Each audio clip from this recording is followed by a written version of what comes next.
Il fut un temps où l'homme vivait une histoire d'amour avec le feu, songeait le président des États-Unis en contemplant au bout de ses doigts l'allumette qu'il venait de craquer pour sa pipe. Il plongea son regard dans la flamme, comme hypnotisé par sa couleur, et alors qu'elle grandissait sous ses yeux, il eut une vision, une tornade de feu de centaines de mètres de haut, en train de ravager ce pays qu'il aimait tant, réduisant en fumée villes et villages, transformant les fleuves en vapeur, tournoyant au milieu des fermes en ruine, au cœur des terres, et vomissant vers un ciel noir les cendres de centaines de millions d'êtres humains.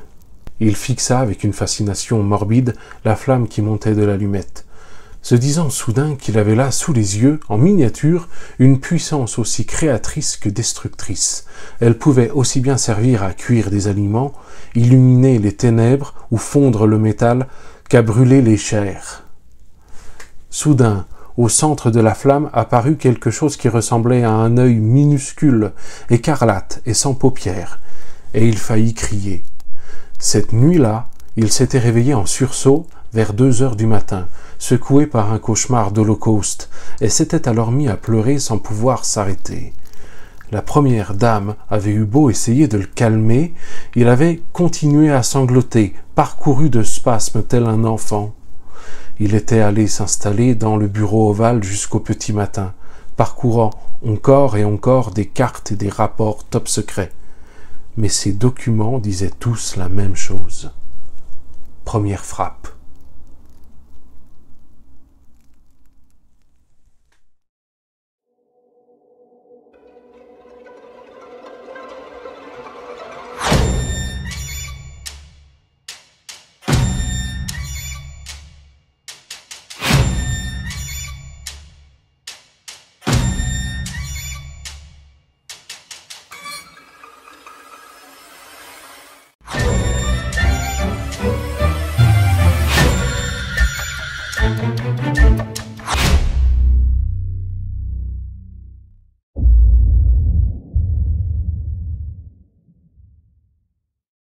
Bonjour à tous, bienvenue sur ma chaîne. Aujourd'hui, je vais te parler du livre que j'ai choisi pour valider la catégorie Girl Power, lire une œuvre avec au moins 2 personnages principaux féminins, du challenge lecture à vos livres édition 2024. Et il s'agit de Swan Song de Robert McCammon. Alors ça rentre bien dans la catégorie parce que des personnages principaux féminins, il y a par exemple Swan et Sister. Oui, c'est un prénom. Sister. Swan Song est un roman post-apocalyptique paru en un seul ouvrage dans sa version originale en 1987. Il n'a jamais été proposé en français avant 2023 où les éditions de Monsieur Toussaint Louverture ont publié cette histoire en 2 bouquins, respectivement intitulés Le feu et la glace, puis La glace et le feu. Vraiment des titres de tomes où si tu ne te mélanges pas les pinceaux avec ça, je ne sais pas ce qu'il te faut. La traduction française est signée Jean-Charles Khalifa et les illustrations en couverture sont de Bernard Catou. Et putain qu'elles sont badass! Franchement, j'aime beaucoup et on est un peu dans une période où les éditeurs aujourd'hui se contentent d'acheter les droits d'exploitation d'une photo sur Photostock ou équivalent. Ils donnent 3 coups de pinceau avec Photoshop et puis c'est parti quoi. Voilà. Après des couvertures Photoshop, il y en a des biens aussi. Je pense à Contes de Fées ou Holly de Stephen King. Ouais, franchement, il y a une patte. Mais voilà, je sais pas. J'aime bien l'idée de me dire qu'à un moment donné, les éditeurs ont fait l'effort de demander à un illustrateur de créer une illustration originale pour leurs œuvres et qu'il y a un type qui s'est arraché les dents pour pondre ces dessins-là. Et franchement, quand on voit le résultat, ça en valait la peine. Bref, j'aime le travail des illustrateurs et quand c'est à ce point réussi, j'insiste un peu dessus. Le traducteur Jean-Charles Khalifa n'en est pas à sa première collaboration avec les éditions de Monsieur Toussaint Louverture puisqu'il avait déjà traduit en français la trilogie de Earl Thompson, respectivement les romans Un jardin de sable, Tatou et Comprendre sa douleur. Il est également professeur au département gestion des entreprises et administration de l'IUT de Poitiers est maître de conférence à la faculté de lettres et langues de Poitiers. Précision importante, cet avis lecture ne sera que sur le premier tome, Le Feu et la Glace. Je n'ai pas encore lu La Glace et le Feu. Parce que, en dehors de YouTube, j'ai un petit truc qui s'appelle La Vie, et en ce moment, elle ressemble à s'y méprendre à un énorme sac de merde. Donc, je fais ce que je peux. Je me concentre uniquement sur le premier tome pour cet avis lecture. Robert McCammon est né le 17 juillet 1952 à Birmingham, en Alabama. Il est un auteur connu et reconnu pour ses œuvres d'horreur, de fantastique ou de fiction historique. Il a commencé sa carrière dans les années 1970 et a rapidement gagné en popularité grâce à sa plume particulièrement immersive. Parmi ses romans les plus connus, on retrouve The Thirst, Boy's Life et bien évidemment Swan Song, publié en 1987 et qui a d'ailleurs remporté le prix Bram Stoker du meilleur roman la même année, à égalité avec Misery, d'un certain Stephen King. Misery, dont je t'ai d'ailleurs déjà parlé sur cette chaîne. Et si tu veux un bon conseil, si tu ne l'as pas encore lu, lis-le. J'ai choisi ce livre déjà parce que tout le monde en parle, donc effet de troupeau, voilà, soyons honnêtes, mais aussi parce que je ne lis pas beaucoup de post-apo. J'en lis, mais pas beaucoup. Et force est de constater qu'à chaque fois que j'en lis un, j'apprécie plutôt. Je t'en ai déjà présenté deux ici, à savoir Métro 2033 de Dimitri Glukovsky et 1984 de George Orwell, et j'en ai lu d'autres dans ma vie. Quelque part, Le Seigneur des Anneaux, c'est un peu un post-apo, au fond. Il est jamais présenté comme ça, mais c'est un peu un post-apo. Bref, beaucoup trop longue cette présentation, on passe à la suite.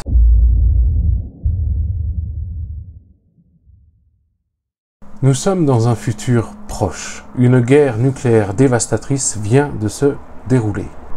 Le monde que nous connaissons a été détruit et les survivants doivent faire face à des conditions extrêmes. Pour faire simple, l'atmosphère est niquée. Elle est tellement pleine de poussière et de particules ou de débris que finalement les rayons du soleil n'arrivent plus à la traverser. Il en résulte des conditions climatiques effroyables. Glacial, sans lumière, bref, apocalyptique. Au centre de cette histoire, nous suivons plusieurs personnages et parmi eux, il y a Swan, une jeune fille qui semble être dotée d'un pouvoir bien particulier qui pourrait être la clé de la régénération de la planète. Elle est accompagnée de Josh, un ancien lutteur professionnel qui est devenu son protecteur dévoué. Nous rencontrons également Sister Creep, plus simplement Sister. Elle a en sa possession une sorte d'artefact mystérieux, mystique et magique qu'elle a déniché dans les ruines de New York où elle était lorsque l'attaque nucléaire a eu lieu. Je ne pourrais pas trop en dire plus là-dessus car malheureusement l'explication doit se trouver dans le second tome, je suppose. Puis, nous avons l'autre côté de la balance, des personnages plutôt antagonistes. Pour commencer, le colonel McLean, vétéran du Vietnam, est véritablement traumatisé par sa capture lorsqu'il y était. Aujourd'hui, il est aux commandes de la Maison Terre, un abri anti-atomique démesuré, projet d'un excentrique milliardaire qui finalement ne résistera pas à l'attaque nucléaire lorsqu'elle arrivera, tant les malfaçons dans sa construction sont nombreuses. Il est accompagné de Roland, son disciple, rencontré sur place. Un adolescent qui voit dans le colonel son roi et qui doit donc se construire en tant qu'adulte en suivant ce nouveau modèle qu'est le colonel McLean, qui est un psychopathe, violent et dégénéré, sans cœur, cruel. Et enfin, il y a cet homme, cruel lui aussi, qui semble prendre un plaisir fou à être entouré de la mort. Il aime tellement la désolation, la souffrance, il est tellement sombre qu'il ne semble même plus humain.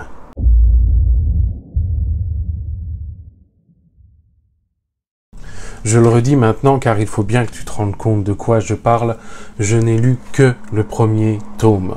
Et très clairement, je n'ai pas eu une histoire complète avec un début, un milieu, une fin. Clairement, je l'ai pas. Je n'ai pas la réponse à tous les mystères qui sont présentés dans cette première partie. Et j'ai fait le choix d'intercaler d'autres lectures entre les deux livres parce que j'en avais envie, ce qui est une excellente raison pour ceux qui savent l'entendre. Donc je vais présenter un avis lecture qui est d'entrée de jeu incomplet. Car ces deux livres n'en sont finalement qu'un seul. Je vais quand même le faire parce que j'ai pris quelques baffes. La plume de Robert McCammon est sans pareil pour te décrire des situations inextricables où l'espoir n'a pas sa place. Ou au contraire, te décrire des situations où un élément inattendu intervient et sans que tu n'aies réellement besoin de savoir pourquoi, tu sais qu'il est important. Et tu sais qu'il est beau. C'est vrai que dans ce genre de roman où les personnages principaux sont nombreux, très souvent ils ont un trait de caractère et s'y tiennent, et s'y accrochent même parfois trop fort, si bien qu'ils peuvent paraître caricaturaux. Ici, ce n'est pas le cas. C'est très agréable de découvrir les personnages, qu'ils soient gentils ou méchants, mais parce qu'ils sont suffisamment bien construits pour ne pas suivre une seule et même ligne directrice chacun. Ils savent en dévier. Ce que j'ai adoré dans ce roman, c'est à quel point l'auteur ne prive de rien quand il s'agit d'ôter la moindre molécule, le moindre atome d'espoir. Physiquement, ça ne veut rien dire ce que je viens de dire, mais tu comprends. Littéralement, les 200 premières pages sont là pour t'expliquer à quel point c'est la merde. Et alors, c'est la merde à tous les étages. Et pourtant, certains individus ont la force de rester en vie, et parfois, ce ne sont pas les individus qu'on aurait imaginés.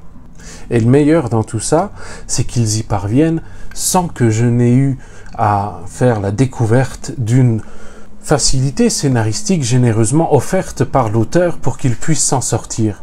Je me doute que ce qui est écrit dans ce roman est très loin d'une réalité en cas d'apocalypse nucléaire. Ce que je dis, c'est que ce n'est pas difficile de faire semblant d'y croire, parce que ça rend vrai. Quand les personnages sont dans des situations difficiles, ils s'en sortent non pas parce qu'ils ont des connaissances exceptionnelles dans un domaine bien particulier, ou encore parce que sous la peur ou la pression de l'instant, leur cerveau a été capable de créer un plan archi compliqué dans les moindres détails. Non, ils s'en sortent par des décisions et des choix simples, parce que la vie, ce n'est pas comme un épisode de MacGyver. Et c'est là où j'ai pris un plaisir de dingue. C'est en découvrant qu'il y avait un véritable engagement de la part de l'auteur dans le chaos absolu imposé à ces personnages. Et la façon quasi réaliste, d'accord, ça reste une œuvre de fiction, faut qu'on s'entende aussi là-dessus, mais quasi réaliste, dont ils parviennent à s'en sortir. Alors c'est réaliste, oui, mais pas trop, parce qu'il y a quand même des éléments fantastiques. Il y a Swan qui semble être doté de capacités extraordinaires, il y a Sister qui a en sa possession une sorte d'artefact magique, qui semble émerveiller tout le monde dès qu'il pose les yeux dessus. Et il y a cet homme, l'incarnation de la mort, l'incarnation du mal. Et c'est très intriguant tout ça parce que pour l'instant je n'ai pas les réponses là-dessus. Ça doit être dans le tome 2. Je ne sais pas à quoi tout cela pourra bien servir, je ne sais pas où on va. De même, je ne vais pas pouvoir m'exprimer sur la fin, parce que la fin que j'ai eue, c'est-à-dire la fin du tome 1, en réalité c'est le milieu de quelque chose. Donc, j'en sais rien. L'attachement au personnage aussi est véritablement soigné. Il y a cette amitié entre Swan et Josh, une amitié enfant-adulte qui n'a absolument rien de malsain, mais qui est extrêmement attendrissante à découvrir, puisque elle est née dans la souffrance. Et il y a aussi Sister, je ne vais pas expliquer pourquoi, mais elle doit lutter pour survivre, mais elle doit également lutter contre elle-même. Il y a également cette tension permanente au travers des lieux et des paysages de désolation où on ne sait pas véritablement d'où viendra le danger. Bref, je ne vais pas trop en faire suite au prochain numéro. Mais déjà, tu sais que j'ai aimé. Si j'avais un reproche à faire à ce livre, c'est parfois quelques longueurs qui, néanmoins, m'apparaissent comme nécessaires pour prolonger l'immersion dans ce monde devenu incompatible avec la notion même de bonheur. C'est aussi un peu un pavé, donc c'est une histoire qui prend son temps. Ça me va. Du moment qu'on est récompensé après, avoir un rythme plutôt lent pour moi n'est pas un problème.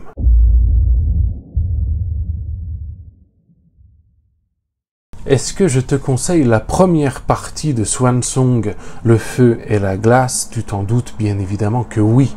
Oui, oui et encore oui. Si tu aimes les romans post-apocalyptiques et que des touches fantastiques ne te dérangent pas, fonce. Voilà, arrête de te poser des questions, fonce. Je vais faire un rapprochement avec une autre œuvre, et c'est un rapprochement qui a beaucoup été fait, mais je le trouve parfaitement justifié. Je vais rapprocher Swan Song du roman Le Fléau de Stephen King. Et c'est un roman que j'avais beaucoup aimé. Véritable pavé lui aussi, mais ça y fait penser, et ça y fait tellement penser que même en 4e de couverture ici, il y est fait mention. Tu remplaces simplement la catastrophe nucléaire par une forme de super grippe virale, et voilà, c'est très similaire. C'est pas identique, c'est très similaire. Donc, si tu as aimé Le Fléau de Stephen King et que tu as envie de découvrir une autre histoire très ambitieuse qui aura les mêmes codes, eh bien, Swan Song, fonce. En tout cas, ce qui est sûr, c'est que la deuxième partie va y passer dans pas très longtemps. Quoi qu'il en soit, j'espère que tu as eu plaisir à regarder cette vidéo, au moins autant de plaisir que j'en ai eu à te la préparer. Si ce n'est pas le cas, j'en ai rien à battre. Si tu as lu Swan Song de Robert McCammon et que tu souhaites échanger dans les commentaires, sens-toi libre de le faire, ils sont là pour ça. Si tu souhaites échanger sur tout et n'importe quoi, sens-toi libre de le faire, ils sont là pour ça également. Et si tu ne le souhaites pas, eh bien, tant pis. Doute de moi et de tout ce que je t'ai dit, rappelle-toi, c'est important. Petit rappel, je suis maintenant sur Instagram, en plus de Discord. Pour l'instant, je n'y fais pas grand-chose, donc ça ne sert à rien, mais si tu souhaites m'y suivre, dans ce cas, bienvenue à toi. Mais ça sert à rien. Mais bienvenue quand même.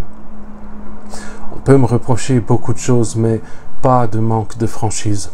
Information, lecture commune à venir sur le serveur Discord et qui sera autour du roman de Fièvre et de sang de Cédric Cyr, deuxième ouvrage dans l'ordre de parution qui raconte les histoires, les aventures de l'inspecteur Alexandre Vauvert après l'enfant du cimetière, l'enfant des cimetières, pardon, dont je t'avais déjà parlé ici et que j'avais absolument adoré.